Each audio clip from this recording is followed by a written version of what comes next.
Pulso Latino es presentado por Discover it for yourself. Frisian Flag.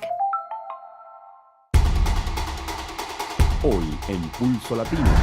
El gobernador de Aruba firmó el presupuesto del año 2015. Abren comunidad en redes sociales en pro a los autos que tienen el volante a la derecha. La avalancha que se registró en Salgar, Colombia, fue una tragedia anunciada desde el 2012. Un padre recibe fuerte paliza por parte de oficiales delante de su hijo pequeño. Diferentes personalidades estuvieron presentes en el Pulse Dayton 2015. Esto es Pulso Latino con Alejandra Forero. Hola, bienvenidos a una emisión más de Pulso Latino. Gracias por su sintonía. Soy Alejandra Forero y damos inicio a nuestra emisión con noticias locales. Atención que el gobernador de Aruba, señor Fredis Refuñol, firmó el presupuesto del año 2015. El primer ministro Mike Eyman, al salir de esta audiencia, dio la buena noticia de la ratificación del gobernador al aprobar este presupuesto. Contrario al presupuesto del año anterior, 2014, en donde el gobernador de Aruba se negó a firmar el presupuesto de la isla, lo que condujo a un decreto real que indicaba una prohibición a la firma de este presupuesto y posterior huelga de hambre del ministro presidente de Aruba, este año la situación fue diferente. Es una buena noticia que el gobernador de Aruba firmara el presupuesto 2015. Con estas palabras, el primer ministro Mike Eyman salió de la audiencia con el gobernador Fredis Refuñol y con el presupuesto firmado debajo del brazo.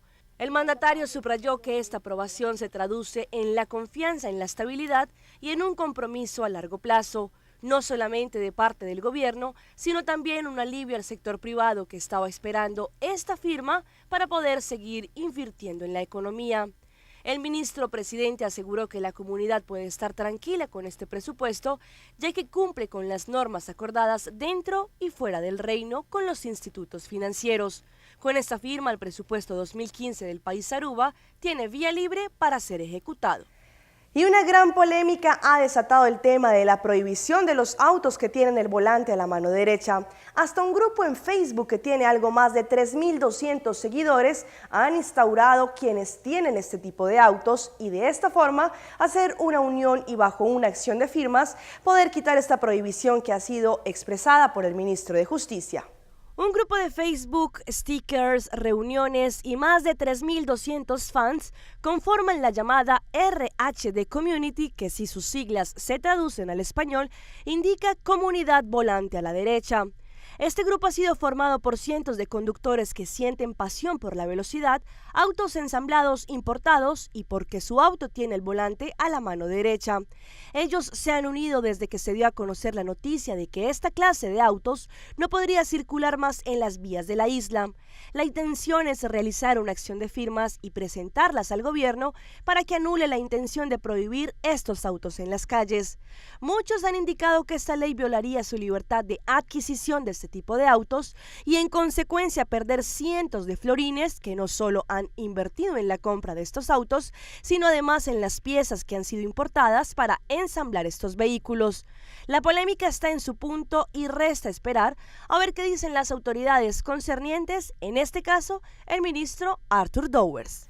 Damos inicio a nuestra ronda internacional. Continuamos con la noticia más importante que se desarrolla en Colombia y es la tragedia de la avalancha en Salgar.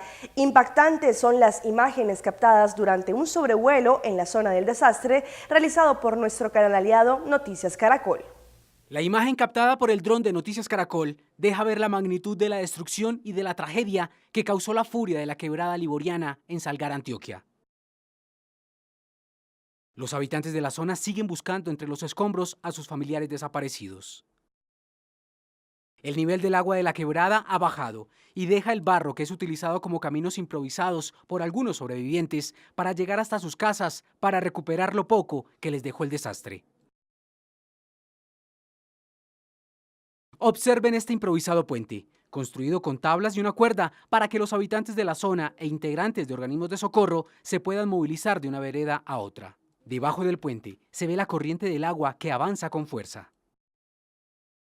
Un video grabado por los helicópteros de la Fuerza Aérea también deja ver cómo el agua se sigue abriendo paso entre las montañas, causando desprendimientos de tierra, generando temor entre algunos organismos de socorro por nuevos deslizamientos que pudieran sumarse a la tragedia. Y es que al parecer esta tragedia estaba anunciada desde el 2012. El Plan de Desarrollo Municipal en Salgar, en Colombia, había indicado que se podría presentar una situación como que recientemente acabó con la vida de más de 60 personas. Eran las 2:40 de la madrugada del domingo cuando una cámara de seguridad captó el momento en el que llegó la destrucción a Salgar, Antioquia. La fuerza de la corriente es impresionante y casi se lleva al conductor de este vehículo, que reacciona y sale del sitio. También se observa una persona que queda en medio de los dos lados de la corriente. Y en otra cámara se observa el paso furioso de las aguas bajo un puente. Varias personas salen de sus casas con sus hijos. Lo paradójico es que esta fue una tragedia que se había anunciado desde 2012 en el Plan de Desarrollo Municipal de Salgar. Una lluvia fuerte que se produzca en la parte alta de la cuenca podrá generar una creciente que estaría afectando al área urbana con su máxima intensidad antes de 1 hora y 45 minutos. Se tienen identificados riesgos tanto en el Plan de Ordenamiento Territorial como en el Plan de Desarrollo, no solamente en el municipio de Salgar, sino en buena parte de los municipios de Antioquia. Nunca se pensaron en las condiciones de riesgo que se consolidaron asentamientos, no solamente cascos urbanos, sino corregimientos y veredas. Según las autoridades ambientales, el 60% de la población de esta región está en riesgo similar. Estas personas que viven allí llevan aproximadamente 50 o 60 años viviendo allá y en muchos casos cuando se le plantea a la comunidad la posibilidad de reubicación, pues la gente siente un apego especial por el sitio donde está. El documento advertía además sobre el riesgo de las familias que vivían en los alrededores de la cuenca, pues los desbordamientos por lluvias son fenómenos que tienen alta probabilidad de ocurrir en la zona y señala también que eran mínimos los avances en proyectos asociados a mitigación de amenazas y riesgos en Salgar, Antioquia. En medio de esta tragedia se encuentran también historias de vida, como la de un hombre que asegura haberse salvado con sus hijos al aferrarse al colchón en el que dormían. Esta es la historia. Gabriel Jaime González dice que está vivo de milagro. Cuando la fuerza de la avalancha rompió los muros de su casa, él y sus hijos salieron flotando de su habitación sobre un colchón. Me paro encima de la cama y se llena instantáneamente la pieza y instantáneamente empezamos a navegar encima del colchón. Y se desprende el muro y salimos de una vez navegando por encima del lodo, ahí de para abajo.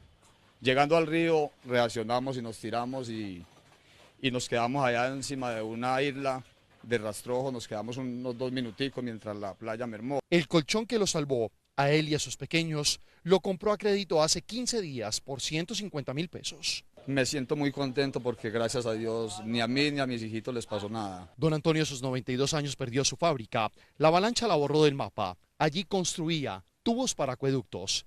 A pesar de quedar sin nada, se niega a rendirse ante la adversidad. Vamos a ver cómo seguimos un poquito más adelante a ver, porque cómo hacemos para abandonar esto del todo, no se puede. 36 horas después de ocurrida la avalancha, ustedes pueden ver el cauce de la Liboriana. Sus aguas siguen bajando a gran velocidad. Y a este costado pueden ver la marca que dejó la violencia de la avalancha. Las casas que alcanzan a verse al fondo se salvaron de milagro. Otras casas de la parte baja de Salgar quedaron destrozadas. Por ejemplo, a esta, a la que la palizada la dejó sin cimientos. Son 5 apartamenticos, ahí en Ceres, todas las familiitas que vivían ahí lo perdieron todo. En medio del lodo y la destrucción, hoy en Salgar había que cocinar. Las mujeres dicen que no se puede dar marcha atrás. Haciendo fogoncito de leña afuera para hacer el almuerzo. La gran preocupación de los habitantes de Salgar es que la quebrada se llevó el jarillón que soporta la vía de entrada al municipio. Hay riesgo de que el pueblo quede incomunicado. Si se logra ir, se perjudica todo el pueblo para abajo. Mientras tanto, la Defensa Civil sigue verificando cada rincón del cauce de la quebrada. Las noticias no fueron buenas. Otro cadáver fue encontrado. En el momento están realizando las tareas propias de cadena de custodia. A pesar del dolor, de la impotencia, los habitantes de Salgar se niegan a quedarse naufragando. Hoy piden que los colombianos les tiendan la mano.